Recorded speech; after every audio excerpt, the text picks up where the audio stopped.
There's some public polling already, there's more coming, and there's some private polling that suggests that nationally in the battleground states, she's not ahead. She might be ahead on paper, but well within the margin of error. And there's some battleground states now where I think Donald Trump's on this trajectory is going to be ahead. And it may be, regardless of what happens in the interview and regardless what happens in the debate, it may be that by the middle of September, when things have calmed down, when the Trump campaign have had time to prey on some of the weaknesses that I suggested, that he's ahead in all the Sun Belt states and ahead in Pennsylvania and competitive in Michigan and Wisconsin, which would be roughly where Joe Biden was before the debate, with a single path to 270 electoral votes, the 3 Great Lakes states and Nebraska too. And that'd be a scary position for the Democratic Party to be in from mid-September through Election Day. What is Harris's biggest accomplishment to date as vice president? I don't know. I don't feel comfortable doing this anymore. She was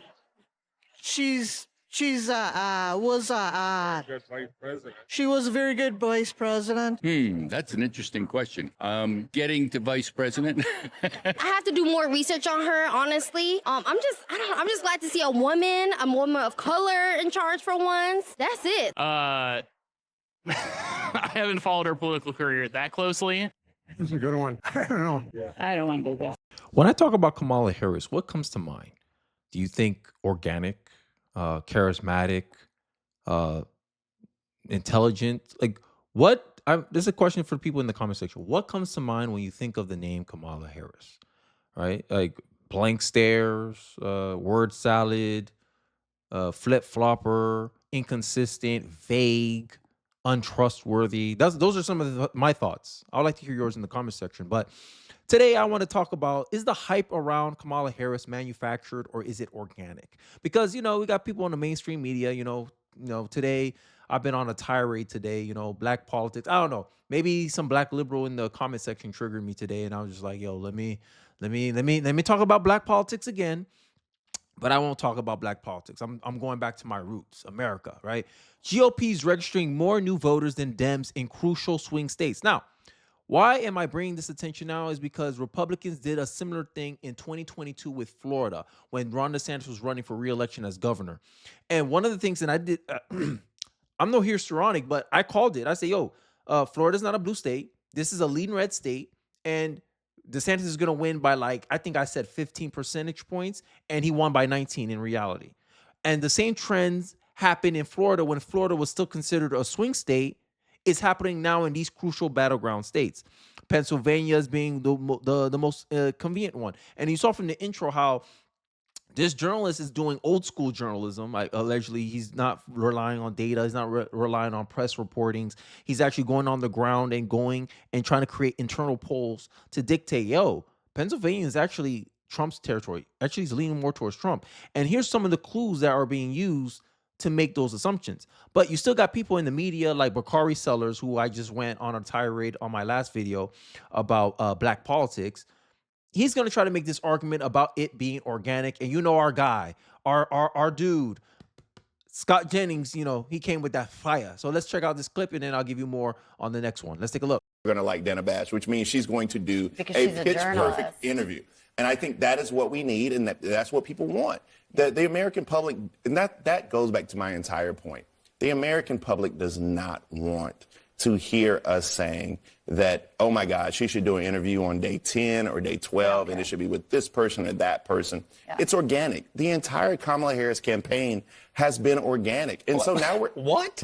Organic. This is the literal most manufactured presidential campaign ever. She didn't even run. It's the opposite of organic. Can I ask you one question? Like, you've been a part of a lot of campaigns, right? Yes. A ton of campaigns. And in every one, and how many campaigns in your manufacturing have you been able to manufacture 400,000 volunteers or $540 million? Or how about this? 4% of the electorate, 4% of the entire electorate in the state of Georgia has volunteered for Kamala Harris. If you believe that, I got No I got doubt. property. I'll end this portion of the conversation by agreeing that Me and Dana Scott Bash is we going have to to do come an back together. excellent job. Can we switch seats? An excellent job on Thursday. Everyone stick around for Scott wasn't playing with my boy. Stop playing. Stop playing with my boy. All right. So Bakari Sellers made 2 points.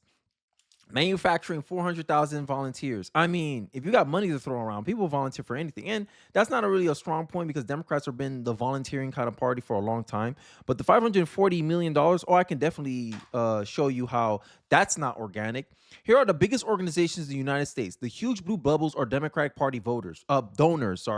The tiny red bubbles are Republican Party donors. The Democratic Party isn't so much of a political party as a criminal syndicate. Funny. The big blue machine functions like a cartel to acquire unearned rents from productive members of society using government force. This cartel also engineers wars abroad and do nothing to advance U.S. national interests. In fact, its actions often impels national security, such as open borders. Cultural organizations, manufactured ideology, and news groups contrived propaganda in order to justify this machine's illegitimate use of legalized coercion. This is a criminal syndicate that will continue to grow like a parasite until it chokes the host to death. America, you are here. This, Bakari Sellers, is how you manufacture $440 million, right?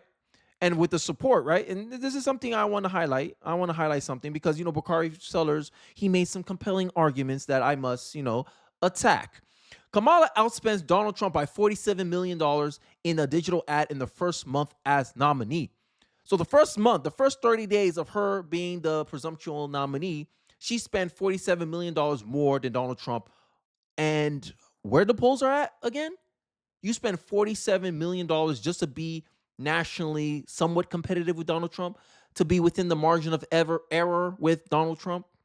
You get favorable media coverage, honeymoon media coverage. You say anything negative about Kamala, they'll make it about her race and her gender.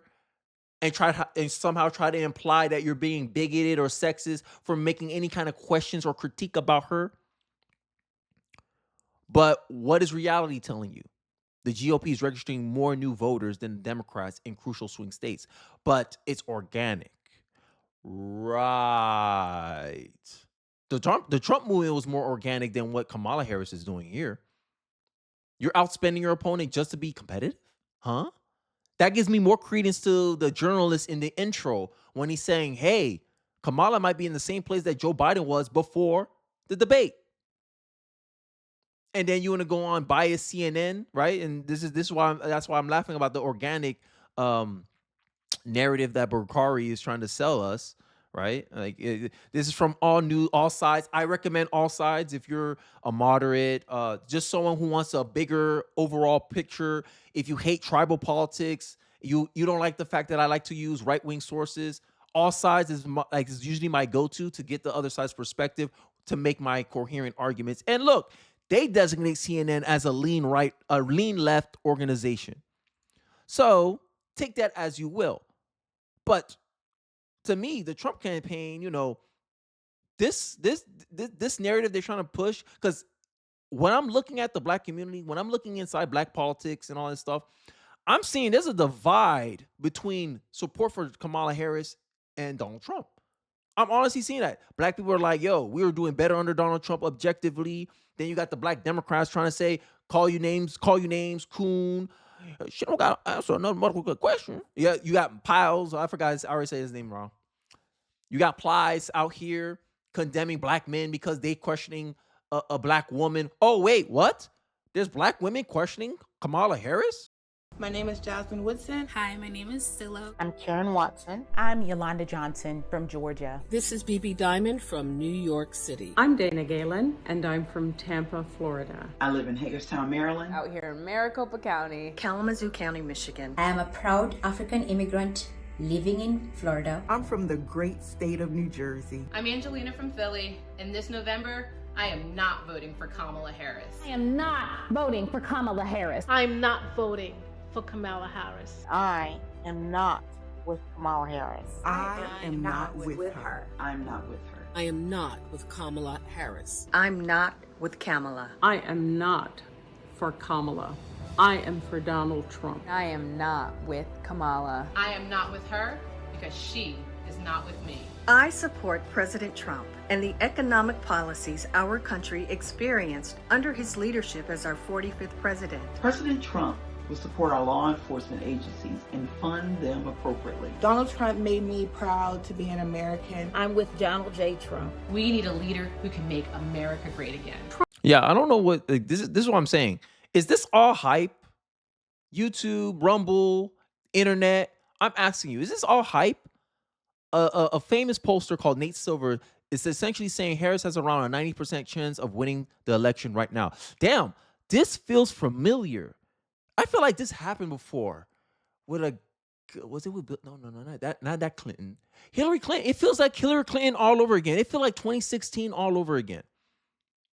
Harris leads by 3.8 percentage points in the national average. Did I remember making points about how Democrat states have more higher population than red states? So essentially, a national average doesn't really tell you anything. This is how you lie with stats. I mean, I can't make heads or tails of this, but look at this. 4 percentage points over Donald Trump? I don't believe it. I don't know. I don't believe it. I mean, I'm seeing a lot of like public distrust. And even if that is the case, I believe it's due to the fact that the media is running cover for Kamala Harris, right? Making lies about how the fact that JD Vance really, and I mean really, hates childless women. How many times he has said something like this? This is black. This is a black man, allegedly. This is a black man, black dad, stutterer, husband. He went to Davidson College. He's a professor, all this stuff. Nice sounding dude, right? Black conservative. Not only does JD Vance not mention women specifically here, the point he's making is about childless adults, like the man in this video using the classroom to promote ideas and values to other people's kids, often without parents knowing. So you got the media coming out here, taking stuff out of context, framing things in a way so specific people get offended about what JD Vance is saying, and then people buy into this narrative and say, oh, JD Vance was a bad choice. No, I think JD Vance was a good choice if you actually listen to what he has to say. But if you want to play tribal politics, yeah, you frame his arguments and say, yeah, he's hitting at childless women when he's saying childless people, like Lindsey Graham, a Republican. But keep listening to, what's the name? Plies. Keep listening to Plies. She don't have to answer a motherfucking question. Yeah, keep listening to that guy. Yeah, keep listening to him. I'm getting really good at his voice. Let me know what you think of my impressions. But it's crazy to me, like the games that the mainstream media will play. And if you listen to MSNBC, you're not getting real news. I'm just being factually honest with you. You're not listening to real news, because I'm gonna show you an example right here in real time. Right, this is a left-wing account here. You see, I practice what I preach. He's a left-wing account. He always puts snippets and always talking about how you can't take Republicans seriously, right? So let's look at this. Let's look at this clip, and then I'll show you some evidence that Corey brings up on X. Let's take a look. Donald Trump now we're at the end of the interview. On his you want me to respond to that? Okay. I'd be happy to, since we're on live air. I'm gonna respond to you on live air.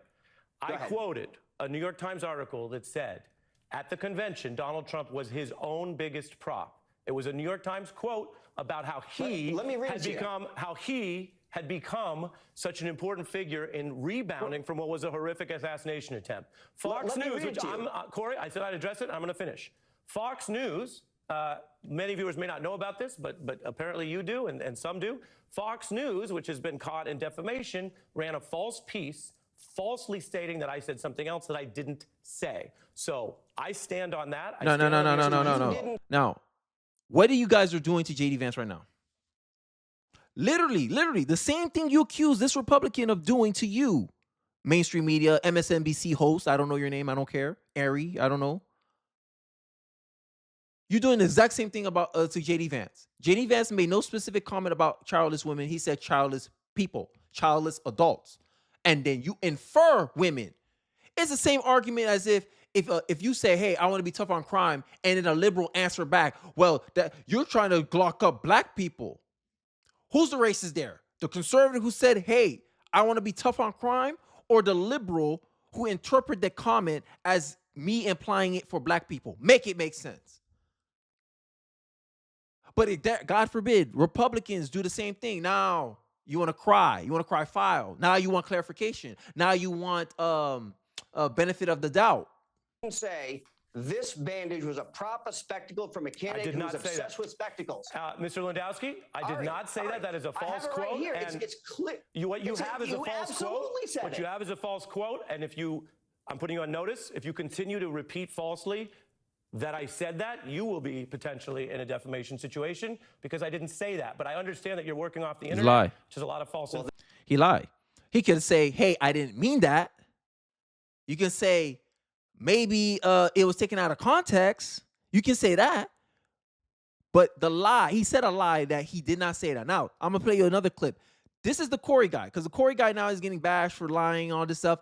This is him, right? This is why you listen to both sides of the argument, then you make your judgment. Don't listen to only one side, the liberal side, and say, yeah, he's quoting a false quote. Why you listen to men like him? Okay. Kenny, you're in a cult. Okay.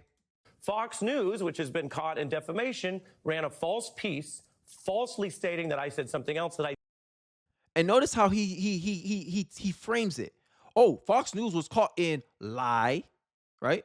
Been caught in defamation. Caught in defamation. So he's trying to use that to bolster his framing, which is nothing but narrative. That's just all narrative. It's not a fact.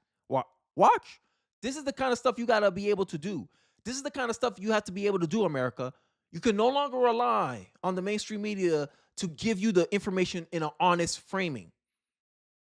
You must always question the framing, my framing, the media's framing, and you have to come to your own conclusions. Like I said, I'm not here to make people think a certain way. I am like Bruce Lee says, a teacher is merely a guide towards the path you must follow. That's all I am.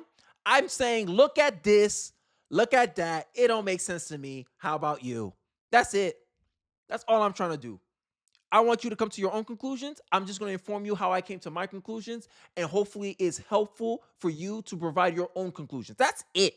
That's all I want to do on this channel. That's all I want to do on mainstream media, because I'm tired of not having an honest conversation. Because not being able to have debates, not able to be able to talk to each other only helps one person alone, one party alone, Democrats, the government, establishment, Republicans. But I honestly believe in the American first. And even after Donald Trump goes, American first is going to be here to stay. Because this is a defining moment for the American first party, history, movement. Because if America first don't win in 2024, the establishment will do everything it can to discredit this movement. And a possibility of real change in this country, real change in our government will be snuffed out. This is why it's so important for 2024 for Donald Trump to win. Not because I want Trump to win or I'm a mega cultist. No.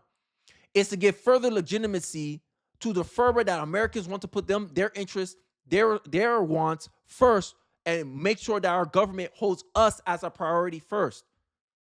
That's what I'm voting for. That's Agenda 47. And everything else is just noise. I digress. Let's continue and see how Corey exposed this guy. Ran a false piece, falsely stating that I said something else that I didn't say. So I stand on that. I stand on the New York Times So you quote. didn't say this bandage was a prop, a spectacle from a candidate who was obsessed with spectacles. That's fair. A placard for delegates to fill in, an image for political mobilization, a spectacle for this candidate who we know is, by his own admission, obsessed with assorted spectacles. Mr. Lewandowski, I did not say that. That is a false quote. Right here. And it's clear. What you have is a false quote. I mean, but I challenge any leftist, any feminist that's mad about J.D. Vance childless woman comment. Put up the clip. Put up the clip of J.D. Vance saying it, and you're going to hear, yeah, I don't think people who don't have children in this society should be, having such influence over how we raise the future or whatever he said. I forget the clip. But he didn't specify women. He said childless adults, childless politicians like Lindsey Graham. But you made it all about women. How you got there? How you interpret that? That's a you problem, not a J.D. Vance problem. And this is what I'm tired in the mainstream media. Mainstream media is probably the most responsible for the political tribalism, the political division that we're experiencing currently in our country. As a nationalist, I see this doesn't benefit my fellow statesmen. Us bickering amongst each other because of political allegiances doesn't benefit us. American first goes beyond politics. That's the ethos. That's the principled form of it. This is why I like Vivek. because I believe he's going to be the next step forward for the American First movement. But to solidify American First's legitimacy, Donald Trump needs to win 2024. And that's why I will vote for him. Because I'm not voting for just a man. I'm voting for the ideas that he's bringing and what it will come forward and how it will evolve forward. If you're worried about Donald Trump bringing in former Democrats, that's a you problem. If you worry about Donald Trump, he's not a single conservative is a part of Donald Trump's administration. Yeah, make it make sense letting RFK decide who's going to be on your team. Yeah, because last time Donald Trump in 2016 listened to you, listened to the conservatives like Mike Pence and all them, and they got in the way of his agenda. Y'all forgot about that? Y'all forgot Republicans was the ones that got in the way of Trump's agenda when he tried to build the border wall? 8 years later in 2024, now they're in full support behind Donald Trump for the border wall because now they see it's politically dumb to go against Donald Trump on the border wall now? Y'all forgot about that? I didn't. Because the uniparty I'm going against is an establishment uniparty. The uniparty that Trump is bringing in is a populist uniparty. The citizens want this. Americans want this. Republicans may not like it. Democrats may not like it. But I know for sure Americans like it. And if you don't like it, you don't like the fact, if you think it's a clown show that Donald Trump got Tulsi Gabbard, RFK, then you don't represent America. And you're just a political partisan, a political tribalist. Not every conservative is a Republican, but Republicans like to pretend that every Republican is a conservative. Okay. I'm done. Let me know your thoughts in the comment section below. I know I went on a rant about political tribalism, but I'm honestly sick of it. You're supposed to be a political party that works in the interest of the American people, and you advocate for solutions and approaches that you try to frame it in a way that will be beneficial for America, not beneficial for your party. But, I digress. Let me know your thoughts about it. Do you agree with me? Do you agree that Kamala Harris's whole support is all hype, all media hype? Or do you believe, or you disagree with me and you believe it's organic? I'd like to hear your thoughts in the comment section. Don't forget to like, comment, subscribe. I'll catch you guys on the next one. Peace.